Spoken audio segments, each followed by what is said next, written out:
Alors, dans cette partie de notre TP, nous allons apprendre à créer des extensions et les associer à des SDA et par la suite, nous allons aussi créer des groupes d'appels. Commençons par les extensions. Pour créer une extension, on va donc venir dans le menu extension et là, je vais supprimer celle-ci. C'était celle qu'on avait créée. Hop, je la supprime. Donc, vous avez le menu ici en haut pour pouvoir faire.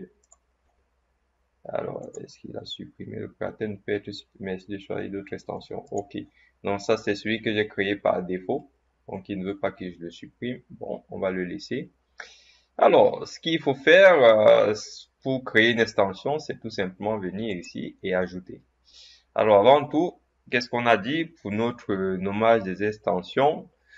Si je reviens dans les SDA, dans le trunk zip, alors on était ici au VH, on a dit que les SDA, on prenait les 4 derniers chiffres. Donc, notre première extension va commencer par 74 et 40.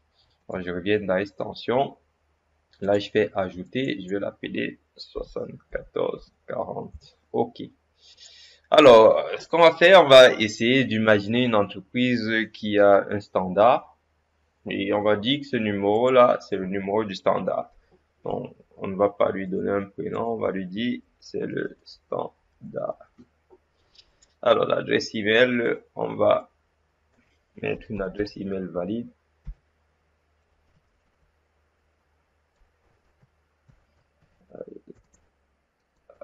Gmail.com. Alors, le numéro de mobile, on peut le laisser. Comme je vous ai dit, c'est si vous voulez mettre un numéro de mobile, c'est dans le cas où si l'utilisateur n'est pas joignable, on peut rediriger les appels vers son numéro de mobile. Forcément, ça sera le numéro du standard qui sera présenté. Imaginez, vous tapez, alors on avait dit 04 79 69 74 40. On lui dit le numéro que tu vas présenter, ça sera le numéro de cette SDA là.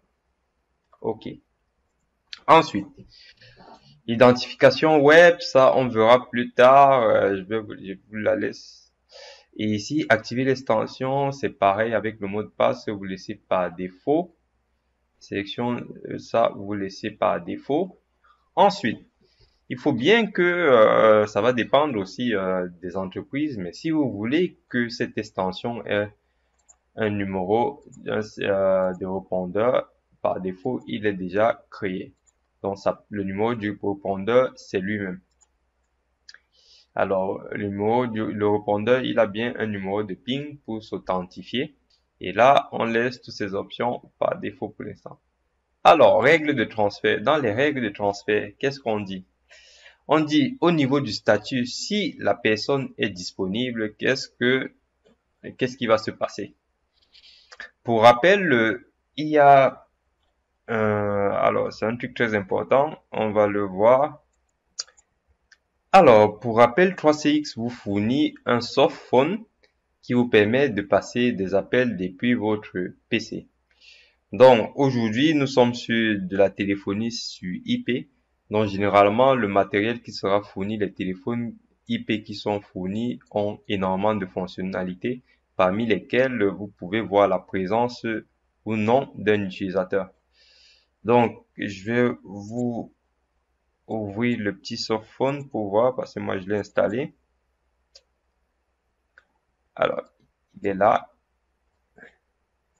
Bon, on va le provisionner tout à l'heure pour voir, mais ici, vous pouvez voir la présence de l'utilisateur. Pour l'instant, il n'est pas connecté, mais on le verra quand on va commencer à provisionner nos posts et nos softphones. Donc, on vous dit, si l'utilisateur n'est pas disponible, est disponible, qu'est-ce qui se passe? En appel interne, c'est-à-dire que c'est le numéro court qui va passer l'appel. On dit en appel interne, au bout de 20 secondes, qu'est-ce qui se passe? Donc, nous, on va dire au bout de 20 secondes, si la personne ne répond pas, on transfère l'appel à la messagerie vocale. Tout ça, c'est ce qui s'appelle le routage des appels, hein. Si je suis occupé, qu'est-ce qui se passe? Donc, on va tout transférer à la messagerie vocale. OK.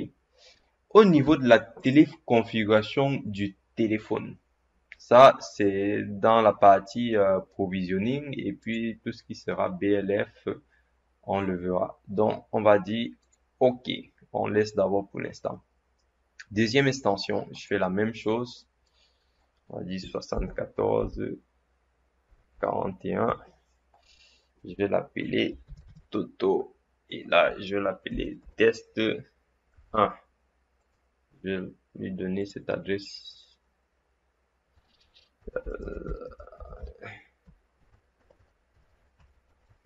Et le numéro présenté, je vais lui dire qu'il lui aura le 04 79 69 74 41. OK. Non, ça par défaut. Donc le répondeur il se crée automatiquement et vous pouvez choisir de l'activer ou de le désactiver. Et vous pouvez choisir d'enlever le code PIN pour que la personne n'ait pas à taper un code PIN pour pouvoir consulter sa messagerie vocale. OK. Les règles de transfert, on laisse tout par défaut. Les autres, on verra. Donc, OK. Alors, j'ai enlevé là, hop. Et là, je fais OK. Ensuite, hop. Alors, il y a une autre façon plus simple de créer d'importer des numéros d'extension en CSV. Mais ça, je vous laisse voir la procédure sur 3CX. Il faut créer juste un fichier CSV sur Excel et puis mettre tous les utilisateurs avec leur adresse email. Et ensuite, vous importez et ils s'afficheront tous. Donc là, nous, on va le faire à la main parce qu'il n'y en a pas pour longtemps. On va l'appeler ici tata, appeler test 2. Alors, je vais lui donner ça, mais on va voir si ça va marcher. Il va me dire que c'est déjà utilisé. Et là, on fait OK. Bon, c'est passé. Ensuite, je vais faire une dernière. On va faire 5 extensions. Alors. 114, 43.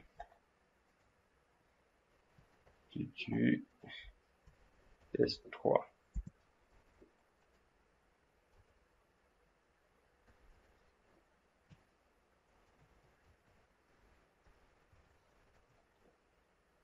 OK.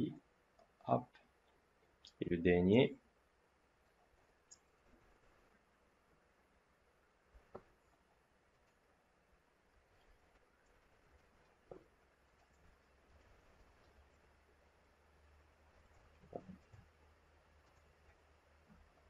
OK. Ah, j'ai oublié le numéro présenté ici. On a dit 04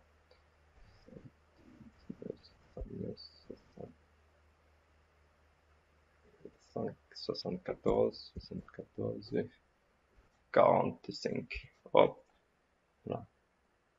Ajouter la SDA. Ah non, c'est pas la SDA, c'est ici.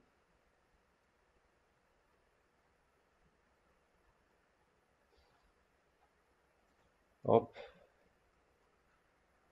45. OK.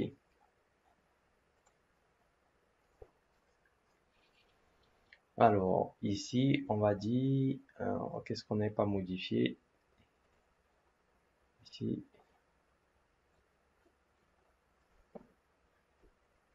04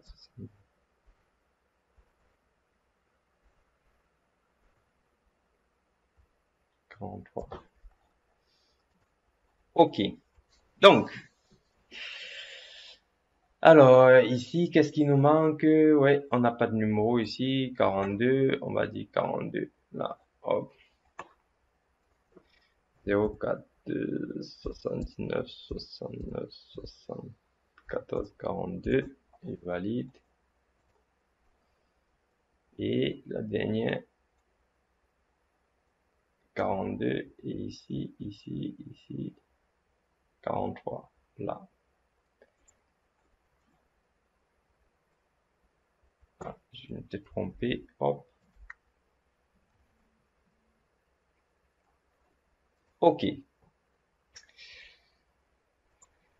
Donc, vous observez qu'à chaque fois qu'on crée une extension, lorsqu'on la valide, on reçoit le mail de bienvenue qui nous donne les identifiants. l'adresse IP du serveur. Si on est hors bureau, on se connecte avec le FQDN, on vous donne le mot de passe de votre extension. Si vous voulez vous connecter sur l'interface web, on verra l'interface web. Et vous avez aussi la possibilité d'installer sur iOS et ça fonctionne très très bien comme une application. Et là, vous avez les fichiers de configuration si vous voulez provisionner le softphone dans le petit logiciel qui est compatible Windows et je sais pas s'il est compatible Mac. Oui, il est compatible Mac aussi. Donc on vous le donne le fichier de configuration là et on vous donne même une procédure pour prendre en main 3CX. Donc comme je vous disais, 3CX ils font tellement bien les choses qu'ils ont pensé à tout.